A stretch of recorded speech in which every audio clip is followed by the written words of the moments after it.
Now I'll get to you. What if you get hurt in an accident? How are you going to pay for your medical bills? Do you have health insurance? No. You don't have health insurance? Okay. Well, health insurance is important because it pays for your medical bills. But if you don't have anything, your last resort is either medical payments or it's MedPay or PIP. It all falls into the same category, Category B. Medical payments and PIP. Medical payments pays for your medical only. It doesn't pay for any lost wages. It doesn't pay. It pays for death and health. Your medical only. PIP pays for your injuries. It also pays for your lost wages, up to 70% of them. It pays for if you were to pass away in an accident. It also pays. Dismemberment. PIP is important because it covers you wherever you go. So if you're riding the bus, if you're riding in your friend's car, your aunt's car. Oh, so it's like just personal protection? Yeah, it protects you personally anywhere you go. If you're riding your bicycle and you get hit by a car, it'll cover it. So that's why it's important to have PIP. An adjuster once told me, if you trip, you fall, and you hit your head on your car, if you have a headache, you can go to the doctor and your PIP will cover it because it was involved in a car. I don't recommend you doing it. Yes? You had a question? Does PIP require deductible? PIP does not have a deductible in the state of Texas. And there's actually 3 different limits. There's $2,500 is the minimum you can purchase. $5,000 is the second amount. The highest amount you can buy is $10,000. So you can buy up to $10,000 of coverage of PIP and medical payments in the state of Texas.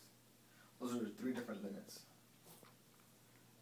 The next coverage is coverage C, which is your uninsured motorist and your underinsured motorist. What that stands for is, say for instance, somebody hits your car. It's their fault, but they have no insurance. If they have no insurance, how are you going to take care of your injuries and your car? Uninsured motorist actually looks kind of like your liability. It has the same coverages. What I would do is you can either match them, or you can have something lower than your liability. You can have anything higher. Uninsured motorist does have a $250 deductible in the state of Texas, and I recommend you have it even if you have just want liability for the car. If you have an uninsured motorist, it'll cover your car in case somebody hits it and they run.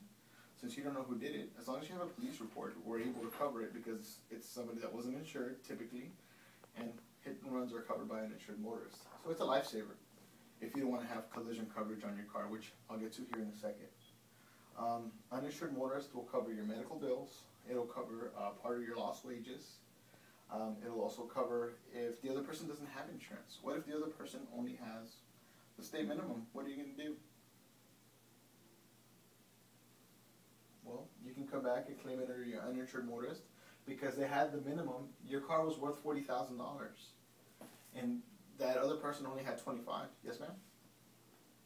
If you have uninsured motorist, do you still need PIP? Actually, it's an option. You could have both. You could have both. Your PIP would pay first, and if once it's exhausted, you claim under your uninsured motorist. But actually, your PIP pays when it's not at fault accident as well. So yeah, I mean, you can use both. Well, going back to this, the property damage part of the uninsured motorist. Say you only have $25,000 of coverage. Your car's worth $40,000. Well, with your uninsured motorist, you can get that extra $15,000 that she didn't have covered to cover your car. All you have is a $250 deductible, and you're not left with a bank note saying, "Hey, you know, there's no coverage, or there wasn't enough coverage." And that's very important to have. I always recommend this for people to have this. I mean, even if they have just liability, they can have liability and uninsured motorist only. They don't have to have everything else. It really saves you. The next coverage, I would say, is the comprehensive and collision coverage, coverage D, which comprehensive covers your vandalism, your theft, your hail damage, anything other than an accident or a collision. If you hit something, acts of nature, a tree falls on your car, something flies out of a car and hits your car directly, doesn't touch the ground, it's considered comprehensive coverage. And these are not at fault claims because you had no control over them. I've filed a lot of, now that I'm an adjuster, I've taken a lot of claims that are comprehensive claims, a lot of deer. People will be driving out in the country, and deer will cross in front of them and hit their car. We've totaled out cars because of deer. And you could choose whichever deductible you want. It can range from, in the state of Texas, $0, $50, $100, $200, $250, $500, up to $1,000 deductible. Comprehensive coverage, if it is a total loss, it'll always pay actual cash value, which means the cost to replace with a like part. So what the car is actually worth at the time of, say, the theft or the vandalism, if it's considered a total loss, if it's burnt. We'll go through like Kelly Blue Book and see what it's worth. That's why they always ask you, how many miles does your car have at the moment? Or they'll ask you for receipts of your last oil change. You don't need that to find out, what your car is worth. They ask what condition it was in previously before, something happened. Let's see. And like I said, you have various deductibles. The next part is collision. Your collision, it's in case you have the accident and it's your fault. Say you're driving, you lose control of your car and you hit a curb, you hit another car. Well, collision is what's going to cover your car in that accident. Collision is very important, especially if you have a newer car. Parts are so expensive. I mean, all you need to have is, well, they'll start you off with a $500 deductible, but if you want to go up to $1,000 or down to $250 or $100, you can. Collision will also cover if it's a hit and run and if you don't have the uninsured motorist. So, say for instance, you don't want to have an insured motorist, you can't not have an insured motorist and just have collision. You'll have that, whatever deductible we have there, $250, $500, and it would still be considered a not-fault claim, and your rate shouldn't increase or anything like that. It is also actual cash value. So what they'll do is, if your car needs to be replaced, they're going to pay whatever it costs for it to be replaced. So whatever the actual cost of that car is, they'll take care of it. So that is your collision. One question that I get a lot is discounts when it comes to your comprehensive collision. If you have an alarm system, what will happen is they'll actually deduct from a certain percentage from the cost of the comprehensive coverage. That's where your discount comes from. And if you have a good driving record, they'll take it off your collision because the likelihood of you having a collision type of accident is less. The next thing, these are options and they're by reimbursement only. The first thing is towing. That's something that you can buy optional through your agent. And what towing does is it'll cover up to whatever limit you buy. So you can buy up to $120, $80, $40. Nowadays, just to come out and hook your car on it costs about $50 plus $1 or $2 a mile. I would recommend up to $120 per occurrence. It usually costs about $3 per 6 months. So that's pretty inexpensive. With one-time use, it'll pretty much cover it. What you'll need to do is pay for it up front to the tow truck company. Make sure you get a receipt with your car information on it, and take it back to your agent. They should be able to cut a check from your office, or get it mailed into the claims office where they get a check mailed back. Also, the next step is rental car. Rental car coverage, that's in case you're involved in an accident that involves either comprehensive or collision. If you have comprehensive or collision, you can use a rental. And rental car coverage is, while your car is in the shop, they're going to provide you whatever limit you bought, whether it's $20, $30, $35, $40. If you go to Enterprise, and who's not used Enterprise? Enterprise is probably like the most common rental car company. So even if you have just one small dent on your car, you can still rent a car? Well, if you take it to get fixed through your collision or comprehensive or collision, yeah. While it's in the shop, we'll make sure that you have a rental car. Yes, ma'am.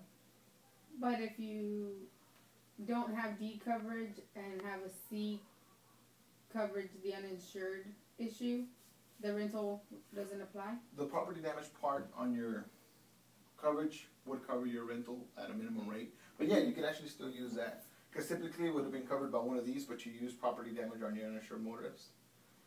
You could use it as well. Okay, I got it. Yeah, so you can still use a rental. And, I mean, use it at its full limit. It always has per day, and then it has the max. So say it could be $30 per day, $900 max, which would be 30 days of rental, which if your car is in the shop, it shouldn't take more than 30 days to get fixed. Well, my car comes from Japan, so. Well, even if they have to order parts. Oh, okay. It gives you enough time. It shouldn't take more than a week or two. They should be in stock here, in the United States. Alright, this is pretty much how your auto insurance company works. Auto insurance policy works, I'm sorry. It is very important to always review it. In case you have an accident, you just never know. You got to make sure that you know what kind of coverage you have. I've had a lot of customers that tell me, well, I had a rental car coverage, I have everything. And sometimes just because they say they have full coverage doesn't necessarily mean that they have full coverage. Full coverage, technically, is your liability, your comprehensive, and your collision. That is full coverage. You had a question? Now, so if you have the whole insurance, what is the proper insurance to have to be on the safe side if you get into like a complete disaster? Well, you always want to make sure that you have the right amount of liability to cover the people that you hurt. How much that's going to be, we don't know. You could have up to $1 million policy. You don't have to be a company to have $1 million of coverage. I've had customers that bought it just because it was $10 more a month than what they were paying for the basic policy. Everybody's rate is going to be a little different based on your criteria, but I would look into it. Like I said, I had a customer that they only paid like $12 more a month, and they had up to $1 million of coverage, and they had teenage boys driving. So to them, it was like, woohoo, it was perfect. It was awesome. It worked out well for them. As far as your deductibles, think about it this way. If you wreck your car tomorrow, what's easier to pay, $500 or $250? $250. But your insurance is going to be maybe $15 more a month or $20 more a month because you have a lower deductible. So the higher deductible it is, the less you're going to pay actually. The smaller the deductible, the more you're going to pay for your 6-month premium. Oh, yeah. Okay. So it kind of, it varies. It's either you pay now or you pay later. I mean, I have customers that have $1,000 deductibles. They pay very cheap, but if they have a wreck tomorrow, they're not going to have $1,000 in the bank to pay for those damages, and they're going to be left without a car. So you got to make sure that it meets your budget. That's very important too. You got to know what your budget is for insurance, what you want it to do for you, in case something happens tomorrow, because accidents happen unexpectedly. Are you going to have that money there? Do you have that emergency fund of $500, $1,000 in case something happens? That's really what you got to think about, especially if you're going to buy a car. You got to have your car payment aside, and I would say a car payment, and you also would have to have, I would say, a deductible covered. You never know, because even hail damage, a small nick, a little bump can cost up to $600 to $700, $800 to fix. You just never know how much it's going to cost. Yes, ma'am? So you can have different deductibles for each of those coverages? Yes, you can. You can actually have, for instance, myself, I have a $250 deductible here, and I have a $500 deductible on my collision. That's why I would, you can have two different deductibles. You don't have to have the same deductible. You can have different ones. Any questions? Since I don't have insurance or a car, does your parents' insurance affect yours, or do you? Some companies go based on the household. So if you're driving that household, they see you as a risk of that household. So yes, so if your mom and dad have a bad record and you have a clean record, they could affect you because there's a chance that they could drive your car since you live in the same house. So companies don't want to take that risk, and they will take that into consideration. They'll rate for you, but since they know that there's a little bit higher risk in there, they could come back and say, we're going to charge you a little bit higher rate just because we know that they're there, and they might, cause an accident in your car. So if they're clean and good, then you're... Yeah, as long as everybody in the household doesn't have any accidents, no history, then you should be fine. Yes? But isn't it true that, let's say a brand new driver, someone with a brand new driver's license, would cause the parents' rates to be higher because they're new? A new license means that they haven't been on the road for too long. So the insurance companies see it as a higher risk because they're still new. No experience, right? Unexperienced drivers. Yeah, so your rates automatically are a little higher. Unless you're an adult